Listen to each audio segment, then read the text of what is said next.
সম্মানিত দিনী ভাই বোন, রাসূল সাল্লাল্লাহু আলাইহি সাল্লাম বললেন আমার উম্মতের উপরে তিনটা বিপদ নেমে আসবে। এক, ভূমিকম্প হবে। দুই, আকার আকৃতি পরিবর্তন হয়ে যাবে। তিন, সব সমস্যা এসে চেপে যাবে। পাপ এক, এই যে সারিবুল খমরা, যখন তারা বিড়ি, তামাক, জর্দা, সিগারেট, গুল, নেশাদার দ্রব্য খাবে, পান করবে, এটা এক নম্বর পাপ। দুই, জাহরাতুল কায়নাত, মেয়েরা যখন নাচবে, সব মোবাইলে মেয়ে নাচে, সব ঘরে মেয়ে নাচে, সব দোকানে মেয়ে নাচে। তিন, জারাবুল মাযিব, যখন বাদ্যযন্ত্র প্রকাশ পাবে, সব দোকানে বাজনা বাজে, সব মোবাইলে বাজনা বাজে, সব ঘরে বাজনা বাজে, সব বিবাহ অনুষ্ঠানে বাজনা বাজে, যেখানে সেখানে বাজনা বাজে। বাজনা নাকি পাপের কাজ নয়, এটা নাকি ভালো বন্ধুত্ব কাজ। রাসূল সাল্লাল্লাহু আলাইহি ওয়াসাল্লাম আফসোস করে বলছেন, লা ইয়াকুনান্না মিন উম্মতি আকওয়াম ইস্তাহলুনা আল হিরা ওয়াল হারিরা ওয়াল খামরা ওয়াল মাযিব, অচিরে আমার উম্মত জেনাকে হালাল মনে করবে, অচিরে আমার উম্মত নেশাদার দ্রব্য পান করাকে হালাল মনে করবে, অচিরে আমার উম্মত বাদ্যযন্ত্রকে হালাল মনে করবে। আমার উম্মতের উপরে তিনটি বিপদ নেমে আসবে, তিনটি পাপের কারণে। এক, যখন বাদ্যযন্ত্র প্রকাশ পাবে। দুই, যখন মেয়েরা নাচবে। তিন, যখন তারা নেশাদার দ্রব্য পান করবে, তখন তারা হয়ে যাবে বানর, তারা হয়ে যাবে শোর, তারা হয়ে যাবে বানর, তারা হয়ে যাবে শোর। আপনি বলতে পারেন, আব্দুর রাজ্জাক সাহেব, আল্লাহ নবী এভাবে বললেন না কেন? তারা হয়ে যাবে শৃগাল, তারা হয়ে যাবে কুকুর, তারা হয়ে যাবে সাপ ব্যাং, তারা হয়ে যাবে গরু ছাগল, এ কথা বললেন না কেন? কেন তিনি বললেন হয়ে যাবে শুকুর, হয়ে যাবে বানর, হয়ে যাবে শোর, হয়ে যাবে বানর, এ কথা বললেন কেন? পৃথিবীতে একটাই প্রাণী বিবেচনাহীন, তার কোনো বিবেকই নাই, সেটা হলো শুকুর, শোর। একটা গরুর বিবেচনা আছে, ও যখন ঘাস খায় তখন উঁচা ঘাসটা সহজে খায় না, কেন? ওখানে গোবর ছিল। গরুরও বিবেচনা আছে। বিবেচনাহীন প্রাণী হলো শোর। যখন মুসলমান বিবেচনাহীন হয়ে যাবে, তখনও সকালে শোর হয়ে যাবে, ওর কোনো বিবেচনাই নেই। মা, বেটা, বাপ, বেটি, জামাই, বন্ধু সবাই মিলে টিভি দেখছে একসাথে, আর ল্যাংটা মেয়ে নাচছে, সবাই আছে সামনে। এরা যদি গরু, ছাগল, পুকুর, শুকুর, শৃগাল না হয়তো, তাহলে কেটা কাকে বললেন আল্লাহ? সেটা কে? সব টিভিলে একসাথে দেখছে, ল্যাংটা মেয়ে নাচছে, অনুভূতি নেই। এরই নাম হচ্ছে শোর, শুকুর, মানে অনুভূতি নেই। অনুভূতি কোনো কাজই করে না। একসাথে বাপ বেটা সিগারেট খাচ্ছে আর মানুষের বদনাম করছে। বাপ বেটা একবারে নেমে গেছে মিছিলে, অমুকের চরিত্র ফুলের মতো চলে লাগা বেটা।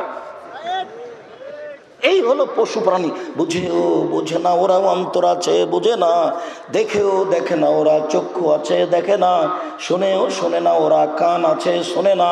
উলাইকা কাল আনাম, তারা পশু প্রাণীর মতো, তারা গরু ছাগলের মতো, তারা কুকুর স্ত্রীগুলোর মতো, বালহুম আদাল, বরং তার চেয়ে খারাপ।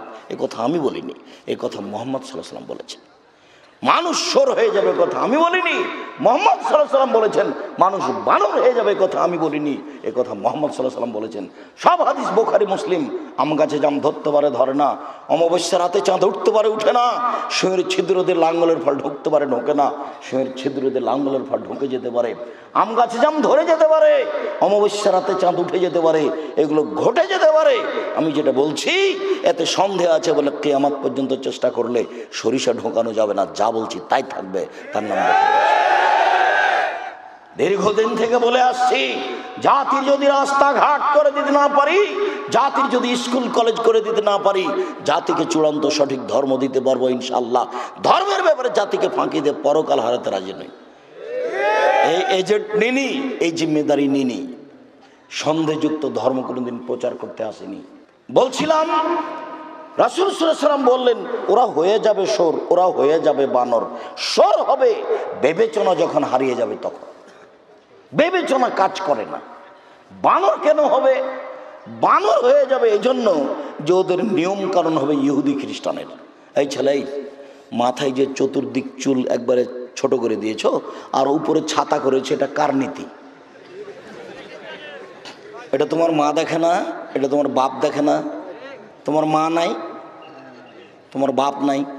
আমি তোমাকে হয়তো বা বুঝাতে পারিনি, আমি তোমাকে কোনোদিন কষ্ট দিনি। তোমার মাকে আমার তোমার বাপকে আমি কোনোদিন কষ্ট দিতে চাইনি, আসলে আমি বুঝাতেই পারিনি, এটাই ঠিক। আমি যে বুখারী মুসলিমের হাদিসটা পেশ করলাম, যে জাবের রাদিয়াল্লাহু তাআলা আনহু বলছেন যে রাসূলের সাথে আমরা যুদ্ধ করে আসলাম, মদিনায় ঢুকবো।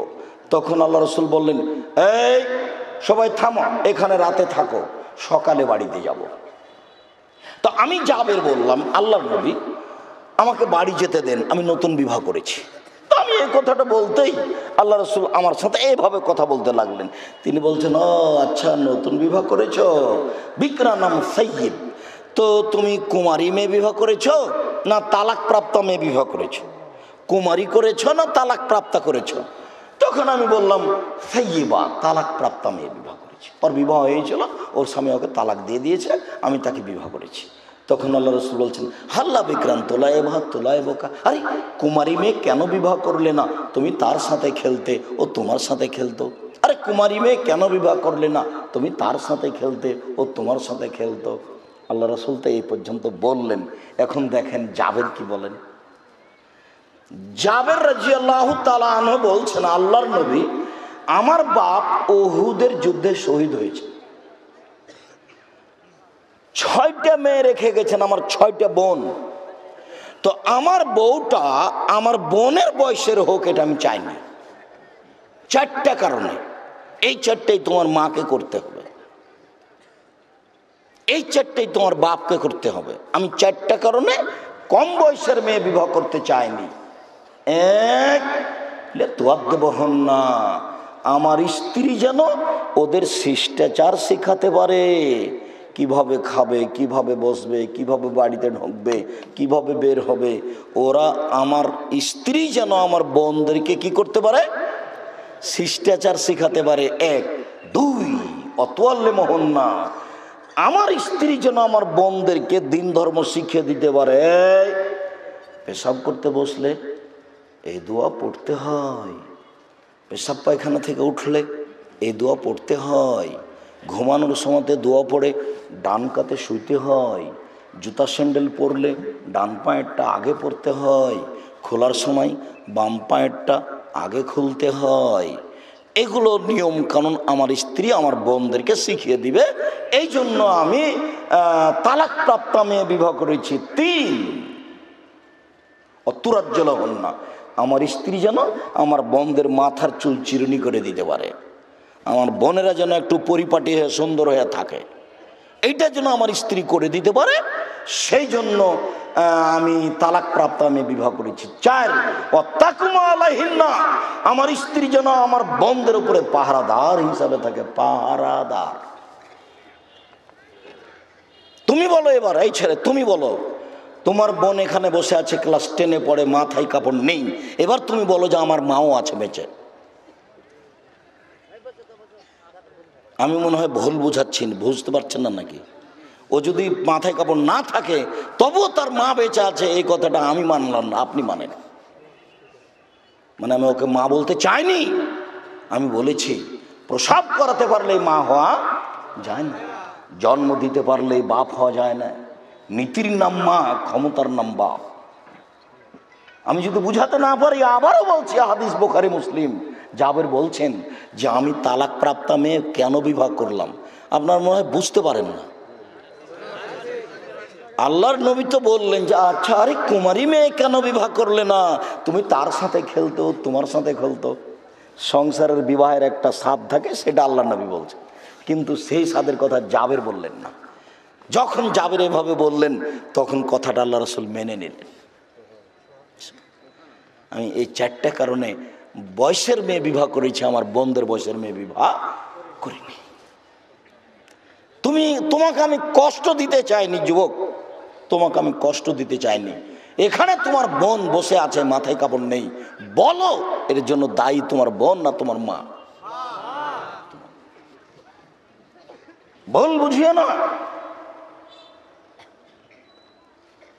এটাই ঠিক যেটা বলেছি। জাতির সামনে যে কথা বলেছি সে কথা ফেরত নিতে হবে না। সম্মানিত দিনী ভাই বোন, আমি এই কথাটা খুব জোরালোভাবে আপনার কাছে, আপনার স্ত্রীর কাছে রেখে দিলাম। জাবের বলছেন আমার স্ত্রী যেন আমার বোনদের জন্য পাহারাদার হতে পারে। হাদিস বুখারী মুসলিম কি করবেন, অনেক কষ্ট করে বক্তব্য শুনতে এসেছেন, এটুকু নিয়ে গেলেই হবে।